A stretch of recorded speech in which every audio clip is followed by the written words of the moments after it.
दोस्तों, मैं प्रवीण कुमार यादव श्री सतगुरु कोचिंग के यूट्यूब चैनल पे आप सभी का बहुत बहुत स्वागत करते हैं। आज मैं हिंदी शिक्षण पढ़ाएंगे।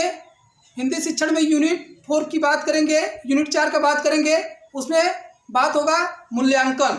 मूल्यांकन किसे कहते हैं, मूल्यांकन के बारे में जो विभिन्न विद्वान जैसे क्यूलिन तथा हन्ना ने मूल्यांकन के विषय में क्या बोले हैं, एनसीईआरटी के क्या शब्द हैं, मूल्यांकन के महत्व पढ़ेंगे। फिर मूल्यांकन की प्रविधि के बारे में पढ़ेंगे कि मूल्यांकन की कौन कौन सी प्रविधियां होती हैं। जैसे गुणात्मक प्रविधि होता है और एक परिमाणात्मक प्रविधि होता है। तो इस दो प्रविधियों के अंतर्गत आज मैं पहला प्रविधि पढ़ेंगे, परिमाणात्मक प्रविधि। परिमाणात्मक प्रविधि परिमाणात्मक प्रविधि के अंतर्गत क्या क्या आते हैं, मौखिक परीक्षा आता है, लिखित परीक्षा आता है, प्रायोगिक परीक्षा आता है और एक गुणात्मक प्रविधि बचता है जिसमें आप लोग का प्रेक्षण तथा निरीक्षण विधि आता है, साक्षात्कार विधि आता है, संचयी विधि आता है। इसको क्या मैं नेक्स्ट वीडियो में पढ़ेंगे। आज सिर्फ परिमाणात्मक प्रविधि के अंतर्गत मौखिक परीक्षा, लिखित परीक्षा तथा प्रायोगिक परीक्षा के विषय पे चर्चा करेंगे, जिसे आप सभी लोग ध्यान से देखिए।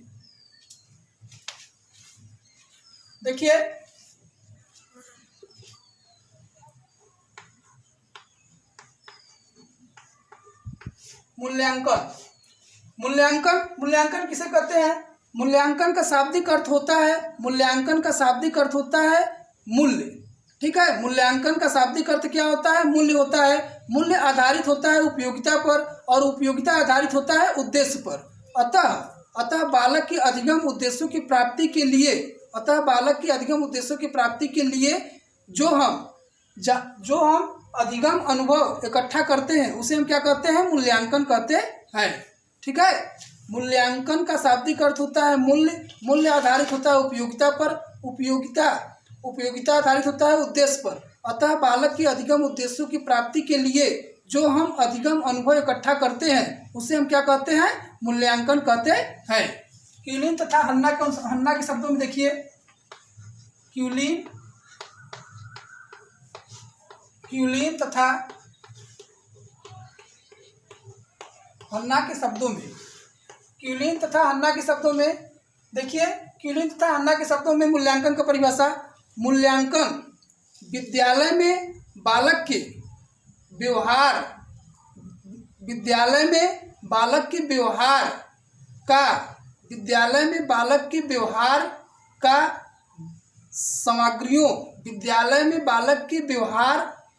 सामग्रियों का संकलन व विषयों का व्याख्या करना ही क्या कहलाता है? मूल्यांकन कहलाता है।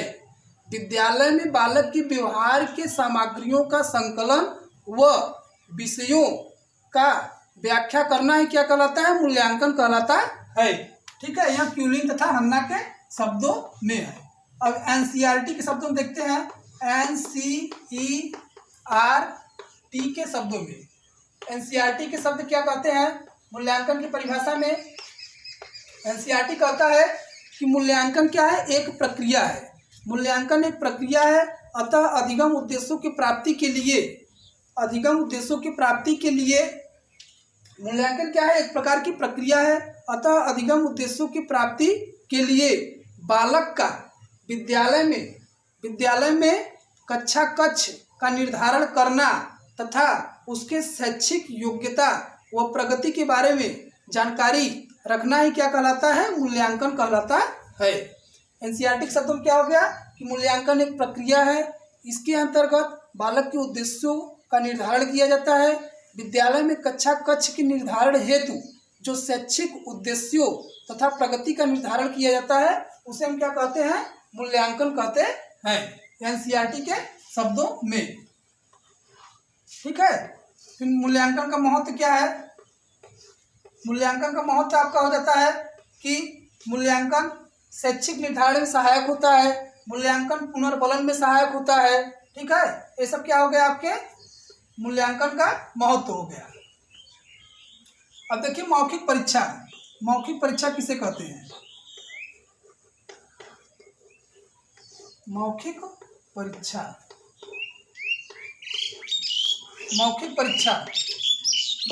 किसे कहते हैं? इस परीक्षा के अंतर्गत आधारभूत सिद्धांतों की सूझ की प्राप्ति की जाती है। मौखिक परीक्षा के अंतर्गत आधारभूत सिद्धांतों की सूझ की प्राप्ति की जाती है।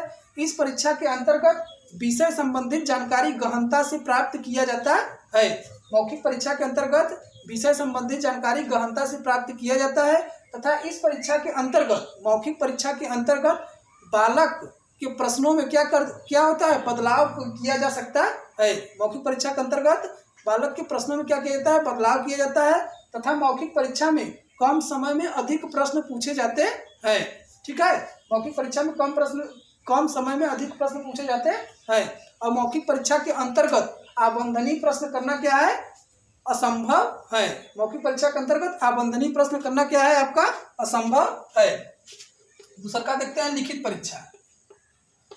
लिखित परीक्षा लिखित परीक्षा को देखिए। लिखित परीक्षा किसे कहते हैं? इस परीक्षा के अंतर्गत लिखित परीक्षा के अंतर्गत विषय संबंधित जानकारी गहनता से प्राप्त किया जाता है। लिखित परीक्षा के अंतर्गत क्या होता है, विषय संबंधित जानकारी विस्तृत रूप से प्राप्त किया जाता है। लिखित परीक्षा के अंतर्गत विषय संबंधित जानकारी विस्तृत रूप से प्राप्त किया जाता है और इस परीक्षा के अंतर्गत लिखित परीक्षा के अंतर्गत छात्र प्रश्नों का उत्तर क्या करते हैं, लिख कर देते हैं। ठीक है, जिससे कि विस्तृत जानकारी उनके बारे में प्राप्त किया जाता है, छात्र के बारे में विस्तृत जानकारी प्राप्त किया जाता है। और लिखित परीक्षा के अंतर्गत क्या होता है, लिखित परीक्षा के अंतर्गत बालक में सृजनात्मक गुणों का विकास किया जाता है। लिखित परीक्षा के अंतर्गत क्या होता है, बालक में सृजनात्मक गुणों का विकास किया जाता है। और लिखित परीक्षा 3 प्रकार के होते हैं। एक निबंधात्मक होता है, एक निबंधात्मक होता है, ठीक है, पहला निबंधात्मक होता है। दूसरा का आपका क्या होता है, वस्तुनिष्ठ होता है। तीसरा का क्या होता है, आपका लघु उत्तरी होता है। लिखित परीक्षा 3 प्रकार के होते हैं। पहला निबंधात्मक होता है, दूसरा का क्या होता है, आपका वस्तुनिष्ठ होता है, तीसरा का क्या होता है, लघु उत्तरी टाइप के होते हैं। अब तीसरे के टॉपिक की बात करेंगे। तीसरा का प्रायोगिक परीक्षा। प्रायोगिक परीक्षा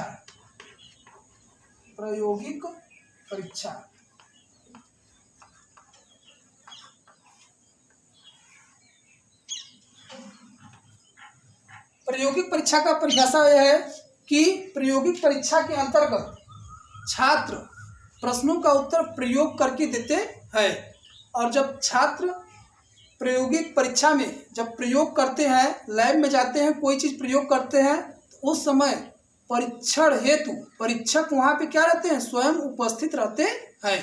परीक्षक हेतु परीक्षण वहाँ पे स्वयं उपस्थित रहते हैं और छात्र के त्रुटियों पर ध्यान देते हैं कि छात्र कहीं पे कोई गलती तो नहीं कर रहे हैं। इसलिए प्रायोगिक परीक्षा में वहाँ एग्जामिनर उपस्थित रहते हैं। एग्जामिनर वहाँ देखभाल करते रहते हैं कि छात्र कोई त्रुटि तो नहीं कर रहा है। ठीक है, त्रुटि करने पर उसको वहाँ पे तुरंत रोका टोका जाता है। ठीक है, और इस परीक्षा के अंतर्गत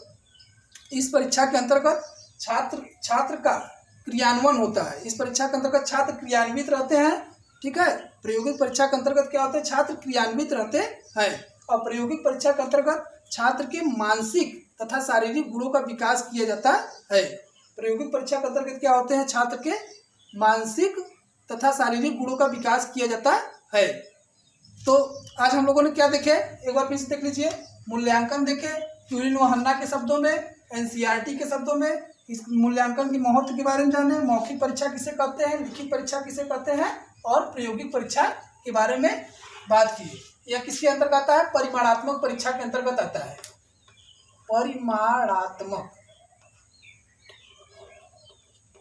परिमाणात्मक प्रविधि, यह किसके अंतर्गत आता है, परिमाणात्मक प्रविधि के अंतर्गत आता है। कल मैं क्या बताएंगे, गुणात्मक प्रविधि के बारे में चर्चा करेंगे। गुणात्मक प्रविधि के विषय में कल चर्चा करेंगे। गुणात्मक प्रविधि के विषय में कल चर्चा करेंगे, जिसमें आपका आता है प्रेक्षण तथा निरीक्षण विधि। ठीक है, फिर संचयी आलेख विधि आएगा। संचयी आलेख विधि आता है। फिर तीसरा का आपका आता है साक्षात्कार विधि। तीसरा का आपका होता है साक्षात्कार विधि। चौथा आपका होता है प्रश्नावली विधि। ठीक है, प्रश्नावली विधि और दो और होते हैं, इसे मैं कल बात करेंगे गुणात्मक प्रविधि के अंतर्गत। ठीक है, धन्यवाद।